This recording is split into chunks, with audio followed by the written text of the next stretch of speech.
presentaciones, hay un par de tipos de suelo que hay que tener muy presente y aprender a lidiar con ellos. El primero de estos tipos de suelos se denominan suelos expansivos. ¿Ok? Les voy a dictar una pequeña definición y ahí empezamos a revisar en la pizarra.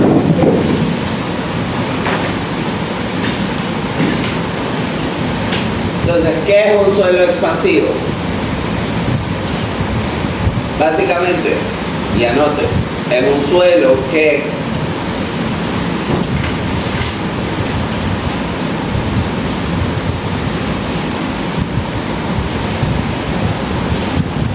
debido a la mineralogía de sus partículas arcilla, es un suelo que, debido a la mineralogía de sus partículas de arcilla,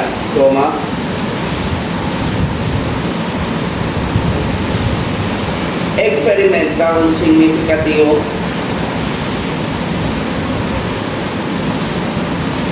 cambio de volumen asociado a cambios en su contenido de humedad. Experimenta un significativo cambio de volumen asociado a cambios en su contenido de humedad.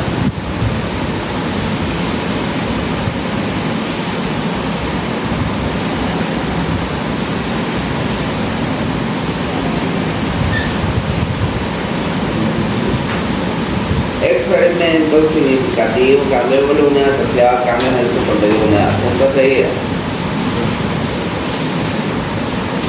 Estos cambios de volumen pueden ser en la forma de hinchamiento al absorber agua,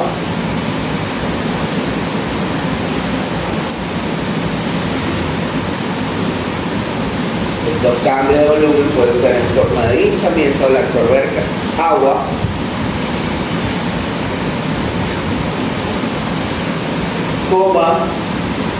o de encogimiento, de encogerse, encogimiento al perderla.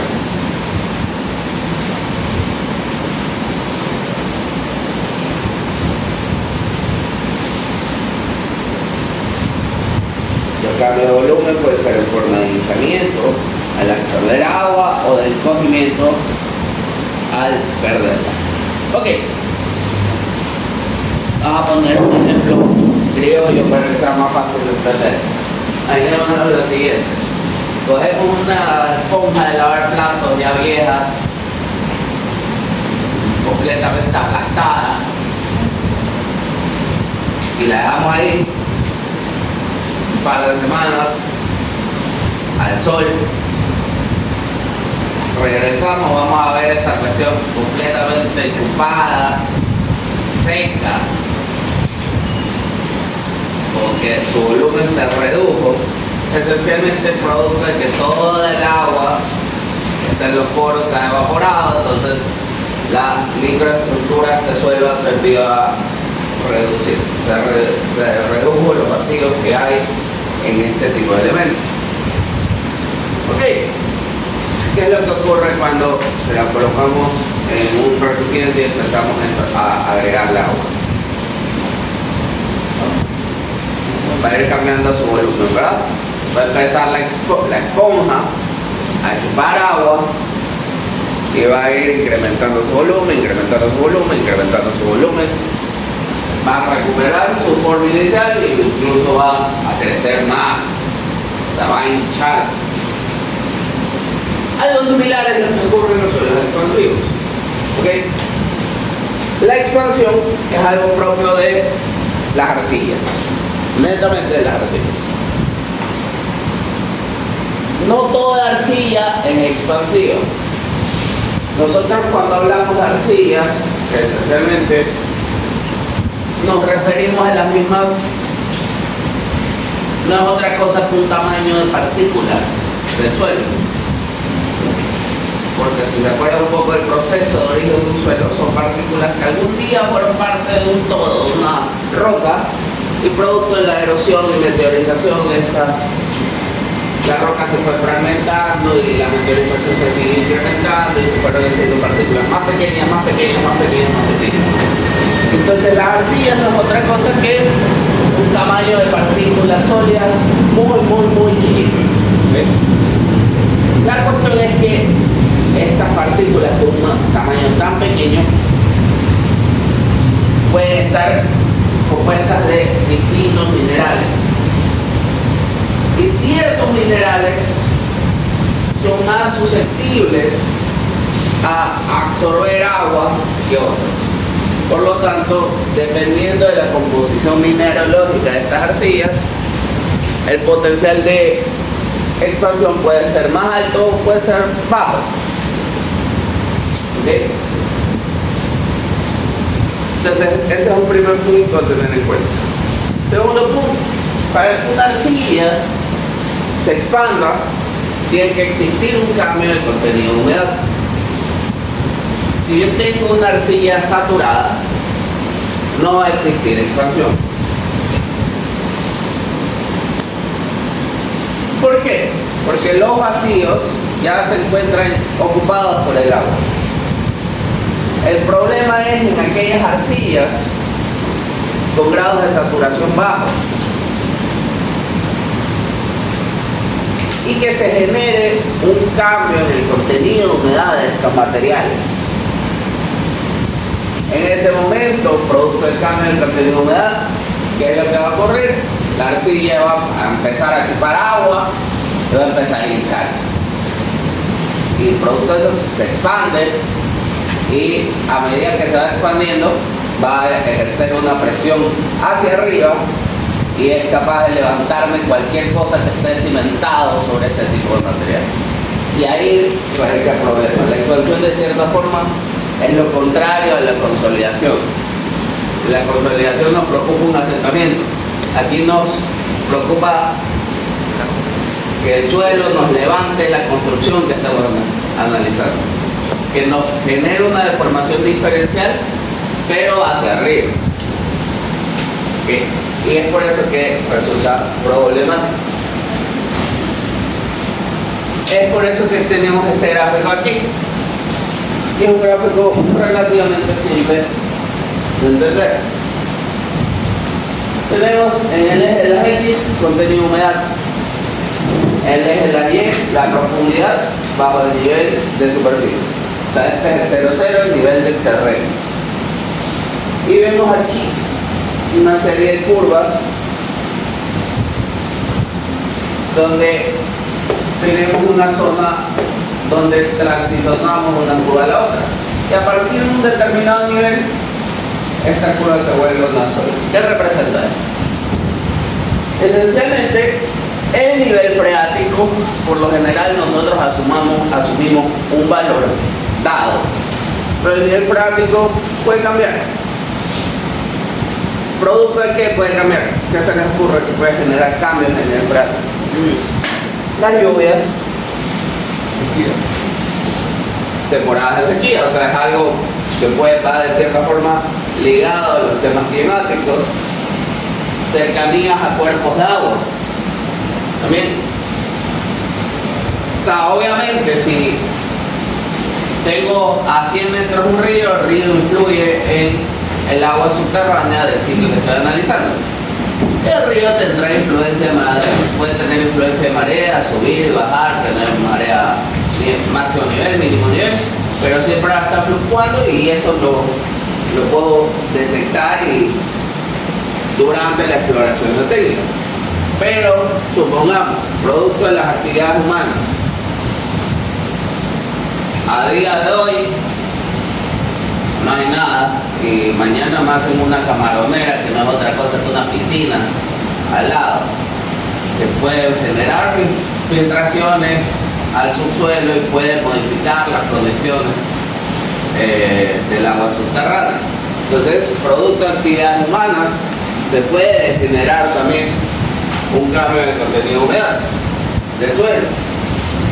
Áreas verdes. ¿Por qué? Porque las áreas verdes se riegan.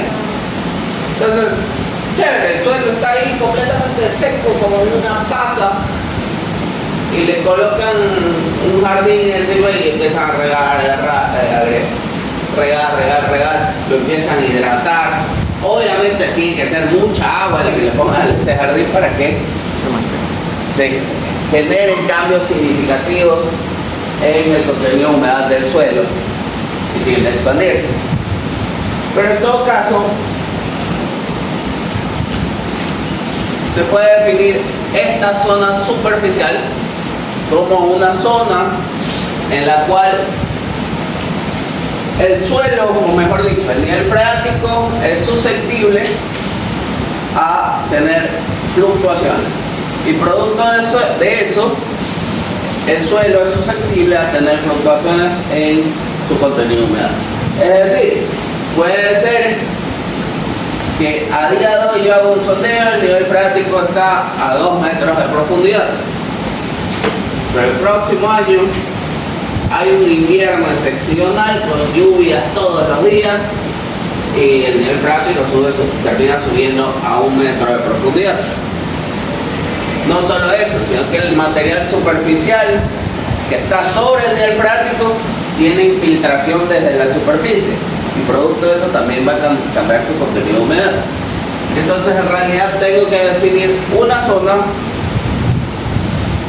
en la cual existe riesgo de fluctuaciones del contenido de humedad debido a que esa es la zona en la que el suelo es susceptible a experimentar expansión. Entonces, primera regla fundamental cuando se analiza expansión: si no existe cambio del contenido de humedad, no existe expansión. Entonces, aquellos suelos, yo puedo tener una arcilla que, si la analizo, tiene todo el potencial de ser expansiva, pero se encuentra a 15 metros de profundidad. Obviamente no se va a expandir porque a esa profundidad no va a cambiar el nivel freático, no va a cambiar su contenido de humedad. Entonces, una cosa es potencial de expansión, otra cosa es que realmente ocurra y sea posible la expansión. Entonces, el tema de los suelos expansivos resulta realmente importante en los suelos arcillosos que se encuentran cerca a la superficie del terreno. ¿Okay? Porque esos son los suelos que van a ser susceptibles a experimentar cambios en su contenido de humedad. Obviamente tienen que ser suelos finos. Si son gravas o arena, no hay potencial de expansión. Tienen que ser suelos finos que se encuentren en una zona o un rango de profundidad en las cuales existe potencial de fluctuaciones en el contenido de humedad. Entonces, ¿qué tipo de suelos resultan principalmente preocupantes? Suelos arcillosos cercanos a la superficie con un contenido de humedad bajo. Si yo veo una arcilla, un material que clasifica como CH, por ejemplo, y que tiene un contenido de humedad del 30%, ese es un indicio, y se encuentra cerca de la superficie, ese es un indicio de que ese material puede llegar a ser preocupante a nivel de expansión. ¿Por qué? Porque tiene un contenido de humedad bajo, lo que significa que esos poros tienen potencial a llenarse de agua, y en el momento que se llenen de agua, esta cuestión se llena. Ojo, presiones de expansión pueden ser tan altas, 1000 kilopascales, no son 100 toneladas por metro cuadrado. Hagamos la idea de que un edificio más o menos descarga 1 tonelada por metro cuadrado por piso. Imagínense, 250 kilopascales son 25 toneladas por metro cuadrado. Es equivalente a que me levanto un edificio de 25 pisos. Las presiones de expansión pueden llegar a ser realmente importantes, no es algo trivial. Ok, entonces, un indicio claro de arcillas potencialmente expansivas, no sé si han visto, normalmente se ve en los lechos de los ríos en épocas en verano por lo general. ¿Qué es lo que ocurre? Se ve así como que uno va recorriendo y se ve como pedazos de galleta en el suelo, como que el suelo está todo agrietado en la superficie.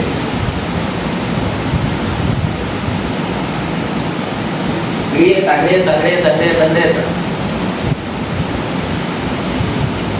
Producto de que cuando el contenido de humedad era alto, no había las grietas. ¿Qué pasó?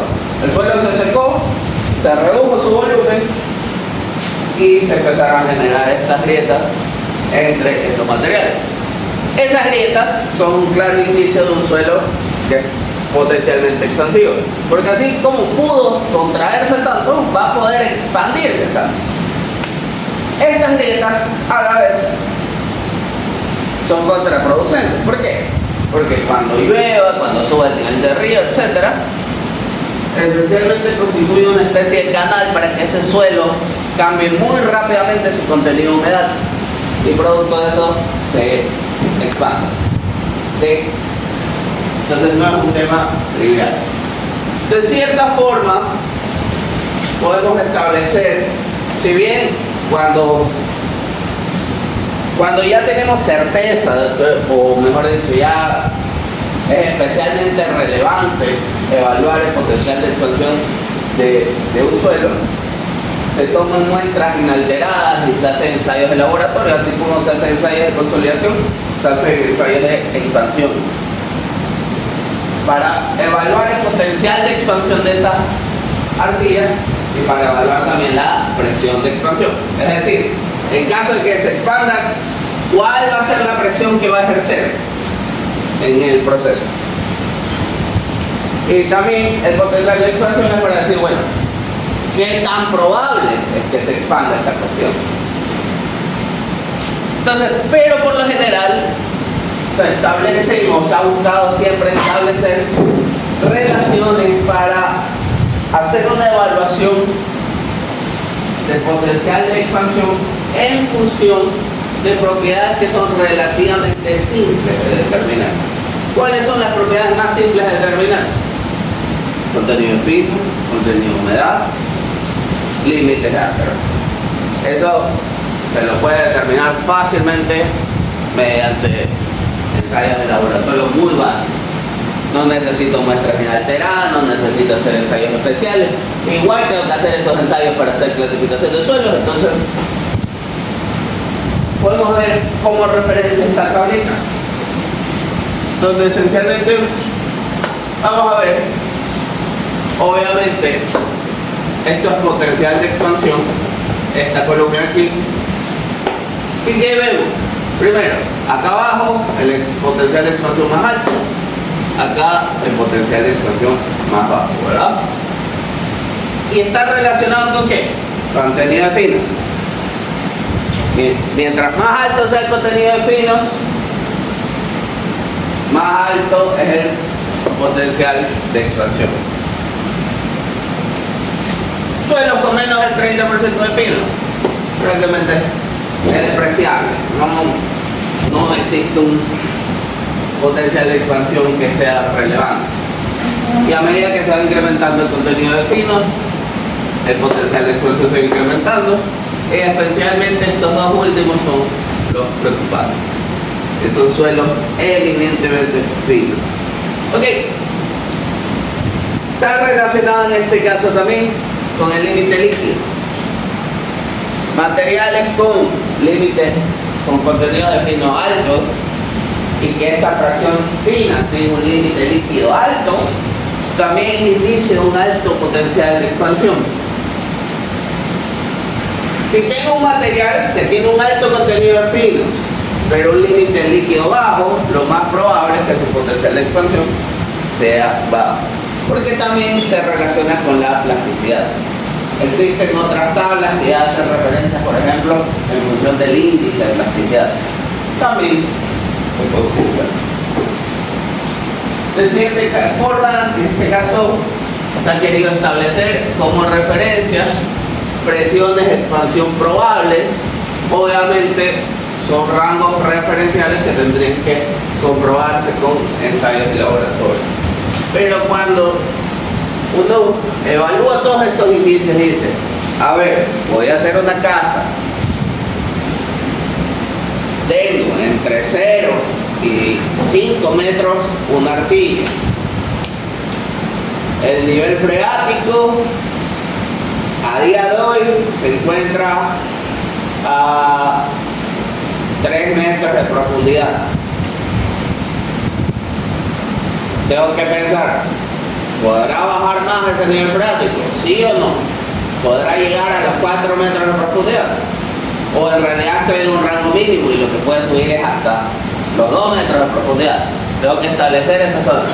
Una vez que tengo eso claro, yo puedo decir, ok, tengo arcillas entre 0 y 5.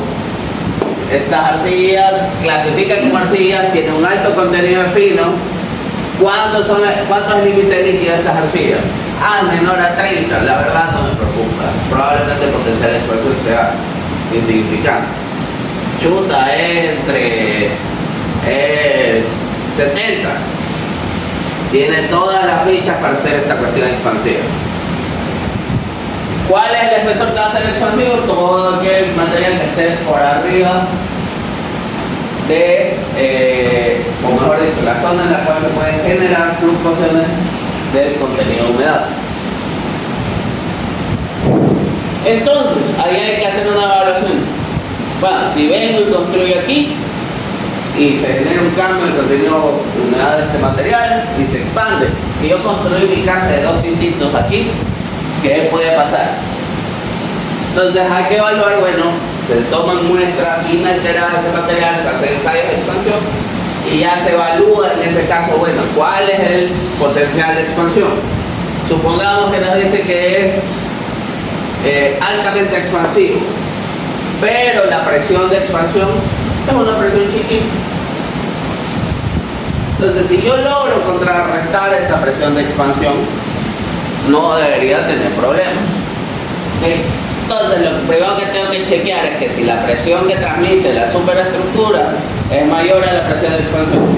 Si la respuesta es afirmativa, bueno, en teoría no voy a poder levantarme la casa si es que mi casa pesa más que la presión que el suelo transmite. O puede ser que sí sea más alto. ¿Y ahí qué hago? No construyo, me mudo, vendo el terreno y compro de otra parte.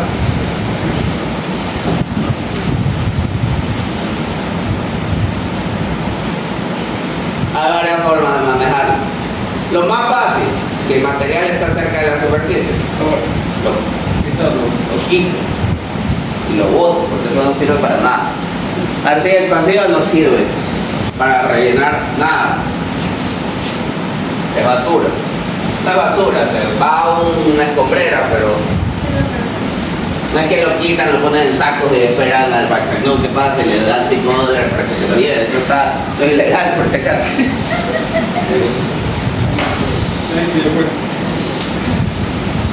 Se tiene que transportar a una escombrera. Entonces, esa es una opción. Otra opción, muchas ocasiones, supongamos que tengo un material que ejerce una presión de expansión de 2 toneladas por metro cuadrado, pero a lo mejor voy a borrar aquí, producto del proyecto arquitectónico está previsto conformar un relleno, o por cuestiones hidráulicas, yo digo, yo no quiero estar a nivel de calle, yo quiero estar por lo menos, ¿qué será? 1 metro por arriba de la calle. Cuando por el cambio climático suban los niveles de las aguas, y ojo, que lo digo porque hay gente que sí lo dice, y lo piensa así. Si todo Guayaquil desaparezca, yo quiero estar arriba. Entonces mandan, si el nivel medio del mar es la cota 4, 3 y pico, hay gente que se va a la cota 6, 5.5. Es decir, rellenan hasta por acá. Y este relleno pesa, más o menos de 18 kilómetros por metro cúbico.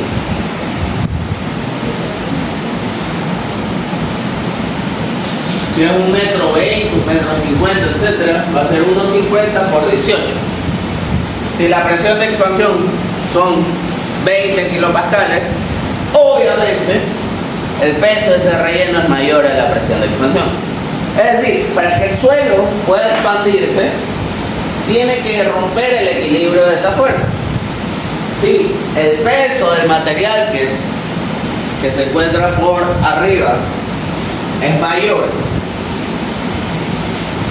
a la presión de expansión, la expansión también está controlada. Otro punto importante, supongamos que tengo aquí una arcilla potencialmente expansiva por acá. Acá arriba yo digo, bueno, voy a excavar. Supongamos que tenemos de 0 a 5 metros una arcilla expansiva.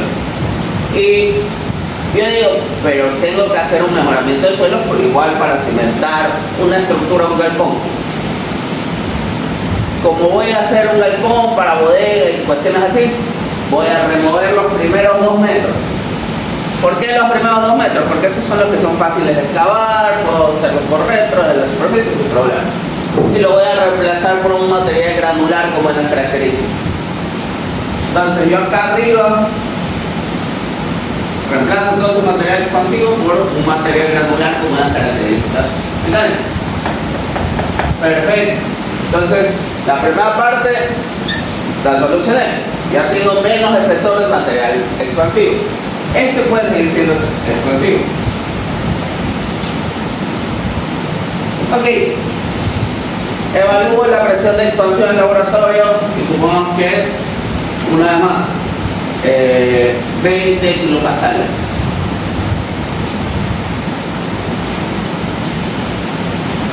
Para que este suelo, para que esto pueda expandirse, ¿qué tiene que hacer? Tiene que mover todo este material que se encuentra por arriba. ¿Okay? Entonces, la presión de expansión tiene que ser mayor al esfuerzo vertical total. ¿Okay? Entonces, ¿la expansión es problemática? Sí, es problemática. Es problemática para la construcción de vías, donde no tengo los efectos de la carga, por ejemplo, para controlar el potencial de explosión. Es problemática la expansión para la construcción de casas. Para la construcción de edificios, la verdad es que normalmente no es un problema. Edificios altos van piloteados y los pilotes sabemos que nos brindan una resistencia a la tracción también. Cuando eso tiende a expandirse sobre la losa, el pilote va a trabajar y le va a decir, hey, aguanta, no te vas a ningún lado. Entonces, aparte, el peso del propio del edificio es mucho más alto. Entonces, sí, la expansión es problemática y hay que estar muy pendiente respecto a los indicios que marcan un material potencialmente expansivo. Por lo general, lo recomendable es, si el espesor del material expansivo es relativamente pequeño y se encuentra cerca de la superficie, lo recomendable es retirarlo y reemplazarlo. Eso es lo más recomendable. Puedo tener materiales potencialmente expansivos o con un potencial de expansión alto a profundidades importantes, sí, a cualquier profundidad. Básicamente, si yo saco a 20 metros una muestra alterada y hago un ensayo de expansión, puede ser que el potencial de expansión sea alto, pero ante las condiciones que se encuentre ese material, la verdad es que no va a experimentar expansión.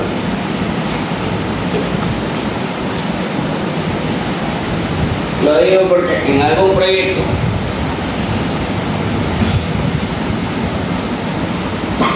esto era una especie de cerrito, pero este cerrito no era roca, todo esto era arcilla y eran grandes espesores de arcilla, una arcilla dura, o sea, a nivel de resistencia, la resistencia no estaba mal, contenía humedad del 20%. En la exploración de las técnicas no se detectó ni el freático, no había agua. Y había un revisor de proyecto que decía, ¿y la expansión? ¿Qué vamos a hacer con la expansión? Y efectivamente, si uno encogía y tomaba muestras de ese material, y lo ensayaba, tenía un potencial de expansión altísimo. Pero la pregunta del millón es, oh, pero las arcillas están acá estaba.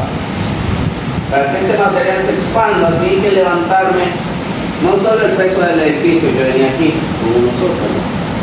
Tiene que levantarme el edificio y tiene que levantarme 6, 7 metros de columna de suelo que se encuentran por arriba de ese material. Entonces sí, a la larga es un tema de sumatoria de fuerza. La presión de expansión tiene que ser mayor a aquellas fuerzas que se oponen a la expansión. Si eso ocurre, ahí sí es preocupante y hay que ver qué se hace. Si no, está físicamente controlado. Estamos sabiendo que la arcilla está comprimida, se vuelve impermeable. Puede llegar a absorber agua siendo impermeable. Oh, no es impermeable. Es prácticamente impermeable. ¿Pero qué significa eso? No significa que no pueda absorber agua. Significa que el agua fluye a través de este material muy lentamente. Si fuera impermeable, ahí sí no puede absorber agua. No permite el paso del agua. Pero impermeable es el plástico, y el hormigón es impermeable. El plástico, al ser un sintético, sí, ese sí es impermeable. Entonces la inversión sería un plazo muy lejano, no de años, que se produce la expansión de la... Puede que nunca ocurra. Puede que nunca ocurra. Pero, ¿qué pasa? A ver, puedes tener un material con un potencial de expansión alto, pero para que esto ocurra tiene que ocurrir el cambio del contenido de humedad del material. Si no ocurre el cambio del contenido de humedad, no va a pasar nada. Entonces, hay que analizar qué es lo que puede generar el cambio del contenido de humedad. Una medida, por ejemplo, para el control de la expansión, decimos, chuta, tenemos grandes caos, si todo este material es explosivo, no voy a sacar 10 metros de arcilla. Si este material aquí se expande, no hay nivel freático. Si se expande, va a ser producto de la infiltración de las aguas lluvias. Y para que las lluvias se infiltren en una arcilla que es prácticamente impermeable, ¿qué tiene que ocurrir? El drenaje tiene que ser muy malo, o sea, casi que el agua tiene que estar emposada ahí muchísimo tiempo para que la arcilla empiece a absorber el agua. Entonces, otra posible medida para lidiar con el potencial de expansión es, de forma indirecta, garantizar un excelente drenaje. ¿Sí? Garantizar que, por ejemplo, que el área tenga las pendientes adecuadas, tenga canales, tenga cunetas, tenga todo, de forma que cuando llueva el agua se canalice rápidamente y pueda ser extraída. Y tiene sentido, si a la larga, si es un proyecto urbanístico, no lo son, puede inundar la cosa. Terrible. Eso tiene que ver como cuando uno va a la sierra, ve los cerros que tienen a veces incrustados tuberías para que den el agua. No. Tiene que ver. Eso es para en taludes el agua ejerce una fuerza desestabilizadora. Imagínate porque si esto fuera una pared vertical que está comprimiendo la masa del suelo, toda esta masa del suelo ejerce un empuje, solo producto del peso del suelo. A esto le vas a sumar una presión producto del agua. Si el nivel práctico, supongamos, está aquí, voy a tener esta presión de aquí. Pero ¿qué pasa si yo vengo y le coloco dreno? El agua va a drenar si no va a ejercer presión. Por lo tanto, ya esta componente puedo dejar de considerarlo. ¿Okay? Yo puedo diseñar el sistema para considerar el agua acumulada, sí, pero obviamente va a encarecer el diseño. Y a fin de cuentas el agua es desfavorable para todo en mecánica del suelo. El agua es un cáncer, más o menos. ¿Alguien más iba a hacer una pregunta?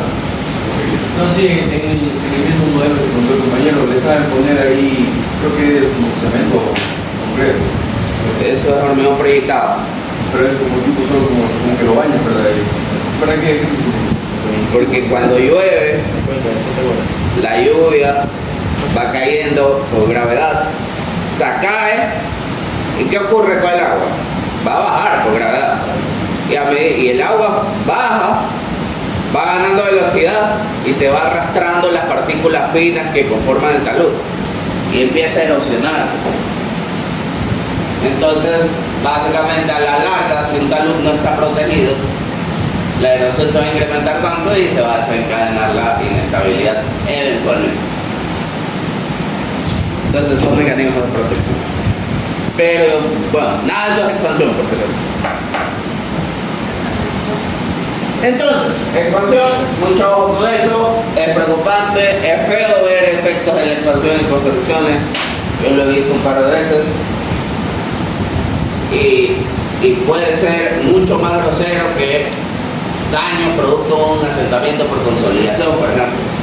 Ingeniero, y una vez que pase, por ejemplo, el periodo de que se dé, ya no hay forma de... Ya no hay forma.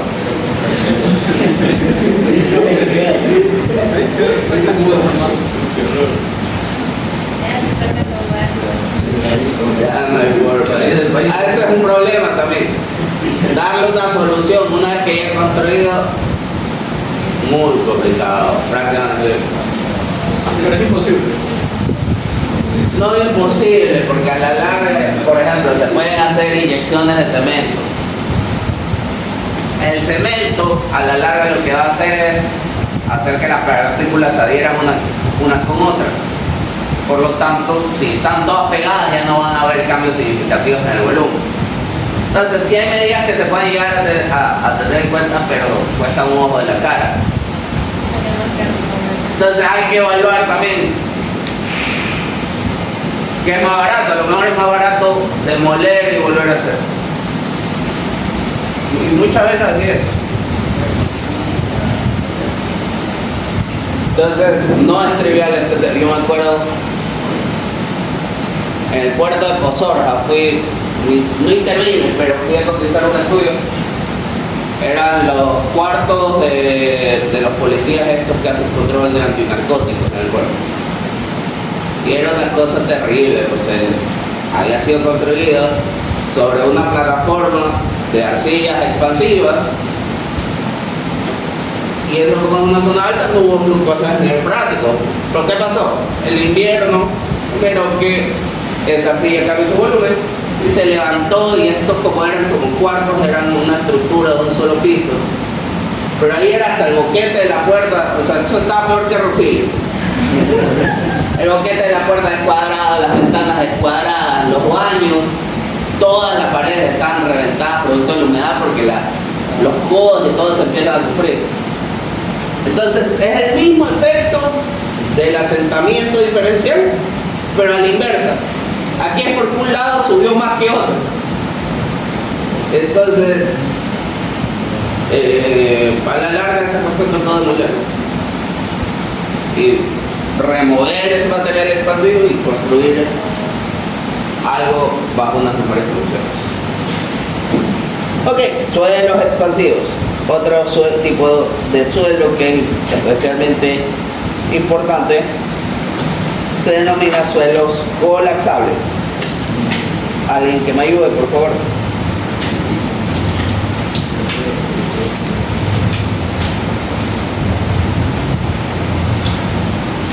Oh, esto. Perdón, que esto es preocupante en cimentaciones superficiales. Cuando uno hace una cimentación superficial, lo que esta cuestión no tiene punto. Yo vengo a un mis clips, mis zapatos, lo que sea. Sí, ya pensado en ese problema. La cuestión es que, chévere, el edificio le agrega un piso más y puede ser que contrarreste la presión de expansión por debajo de la zapata, pero por debajo del contrapeso no. Y aquí va a ser un problema. O sea, te va a partir los pisos. Eso también ocurre muchas veces. no te levanta la estructura, pero te parte los contrapisos. Y muchas veces todas las divisiones interiores están sobre el contrapiso. Se expande ese contrapiso y igual se le dañan paredes, toda la planta baja. En suelos expansivos. Mucha gente decía, bueno, tengo un potencial de expansión alto, voy a hacer aquí una cimentación. Inundaban el área. Pero eso se secaba después. ¿Qué cosa? Y si se secaba después. Inundabas y de ahí haces una especie de plataforma con un relleno. Una vez que este material ya se expanda, básicamente esa cuestión, sí, era como que se adelantaba el proceso de expansión Y construían en sí. y de ahí se construía. Y tiene sentido, la cuestión es que no es práctico. Porque para que esa arcilla se sature, tiene que pasar bastante tiempo. O sea, tiene que estar inundado 6 meses, 1 año, no sé. O sea, pues es una cosa llena de mosquitos, es insalubre. O sea, tiene una serie de implicaciones a nivel ambiental que no son triviales. Entonces, Es una solución, pero sí, o sea, es una solución ingeniosa, pero tal vez no sea práctica, y aparte que hay que esperar mucho tiempo. Otras posibles soluciones: ese suelo expansivo se lo puede, de cierta forma, a la larga son minerales de arcilla, ciertos minerales de arcilla que tienden a absorber mucha agua. Entonces se lo puede intentar estabilizar con cal.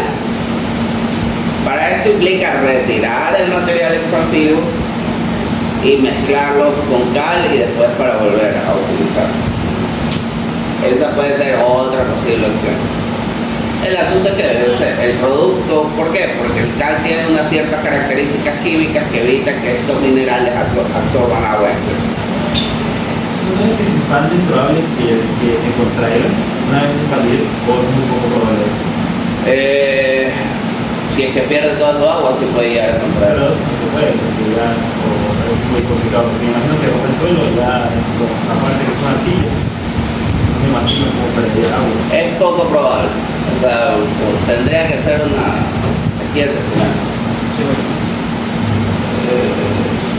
No. Ok. El siguiente tipo de suelo. Suelos colapsables. Y la verdad, yo con estos los menciono, pero en mi vida me los he encontrado en mi práctica profesional. ¿Por qué? Los suelos colapsables tienen que cumplir con unas características muy específicas. Esencialmente son partículas del tamaño de la arena, limos, a veces incluso partículas del tamaño de grava, pero que se terminan agrupando en forma de panal. Es decir, más o menos conforman esta estructura. Y esto genera una estructura alveolar. Alveolo es como los pulmones. Esto sería el alveolo. Y ese alveolo puede llegar a llenarse con suelo fino, con arcilla. Sabemos que las arcillas son materiales altamente cohesivos que generan cementación entre las partículas. Entonces, ¿qué ocurre aquí? Esencialmente estas partículas de arena, limo, grava tienden a pegarse producto de la cementación que generan estas arcillas. Ok, entonces nos podemos ir con la pinta de que tenemos un material con alta resistencia,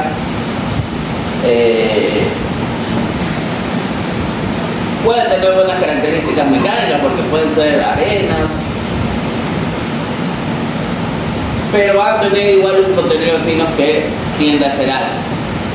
¿Qué puede llegar a ocurrir aquí de forma similar? Ante un proceso de saturación, es decir, supongamos que este material está cerca de la superficie, el metro superficial. y ante un proceso de saturación, esta cuestión se inunda. ¿Y qué es lo que ocurre? Esencialmente el agua empieza a reaccionar con el material cementicio que une estas partículas y se empieza a ablandar. Entonces lo que en condición seca era como cemento, estaban pegadas las partículas, estos nexos se debilitan producto del agua y llega un punto en que el contenido de humedad es tan alto que estos lazos se debilitan y genera que la estructura del suelo colapse.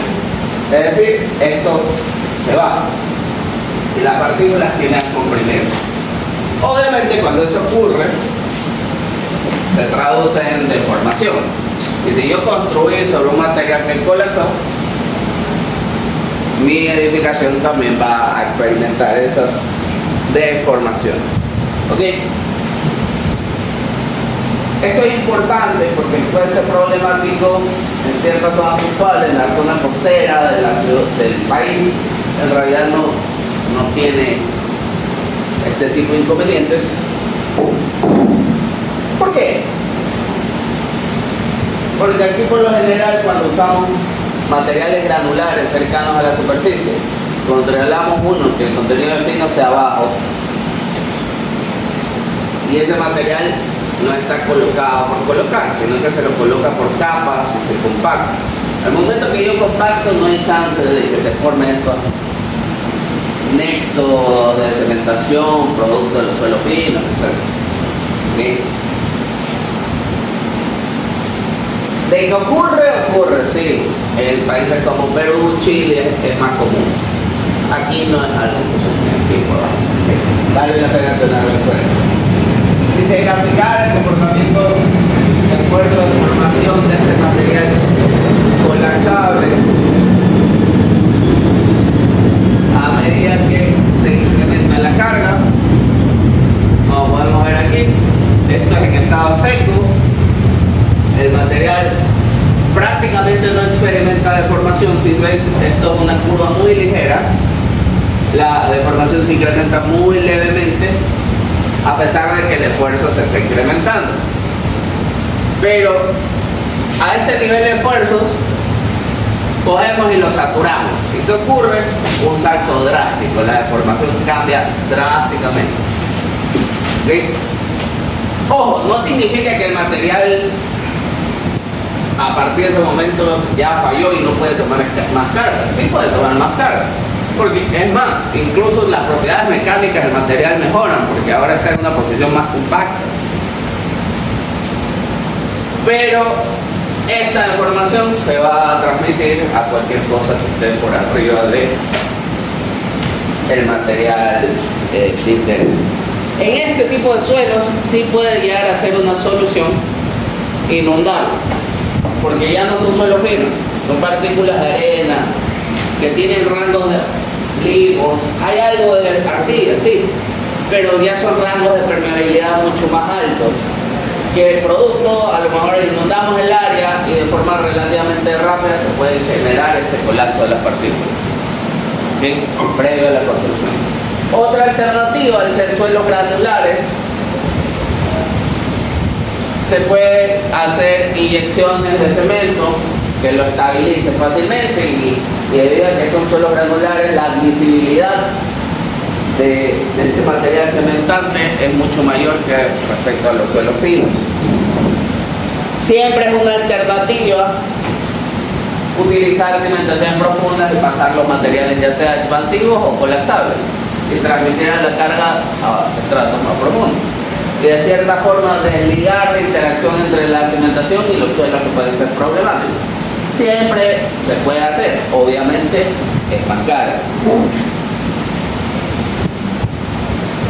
La compactación ayuda a eliminar el potencial del suelo colapsable. Un material que se utiliza, por ejemplo, siempre es importante evaluar, puede ser que este material, si lo chequeamos, tiene buenas características mecánicas. pero a lo mejor su grado de compactación no es el adecuado, su densidad no es la adecuada. Entonces, incluso muchas veces se puede retirar el material y se lo vuelve a colocar, pero con capas compactadas cada 25 centímetros. En realidad eso termina siendo un gasto menor porque ya no tengo que comprar material, simplemente gasto las horas que me cobra la retro y el rodillo compactador. Entonces es otra opción.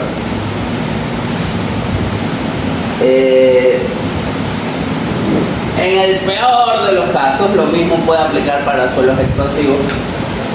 Se pueden diseñar, uno puede decir, bueno, voy a intentar vivir con estas deformaciones. Si se presentan, vivo con ellas. Entonces, a la larga, si el suelo se expande uniformemente, en realidad mi cimentación, mi estructura va a subir como que esté flotando. Si colapsa uniformemente, se va a hundir uniformemente. Y puede ser que eso no me afecte. Yo digo, bueno, que suba o baje 5 centímetros no me afecta. La cuestión es cómo garantizo que esa deformación sea uniforme y no sea diferencial.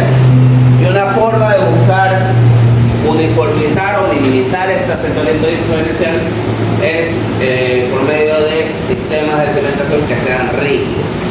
¿A qué me refiero? Plintos aislados. Cada columna va a deformarse a su propio ritmo porque no está interconectada. Zapatas corridas en una dirección. Cada zapata se va a deformar a su propio ritmo.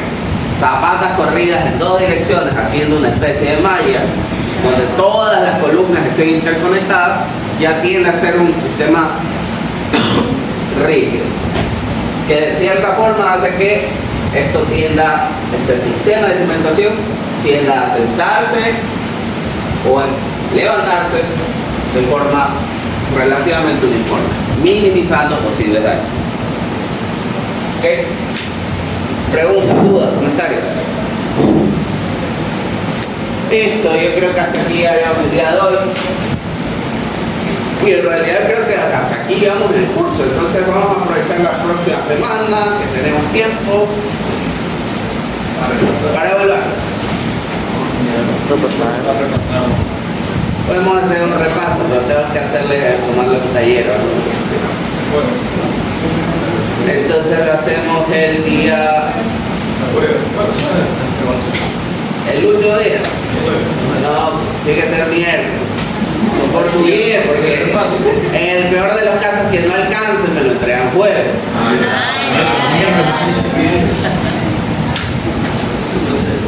Porque es lo más probable. Y bueno, y por último el jueves hacemos un repaso general. Y eso chicos, aquí sería todo.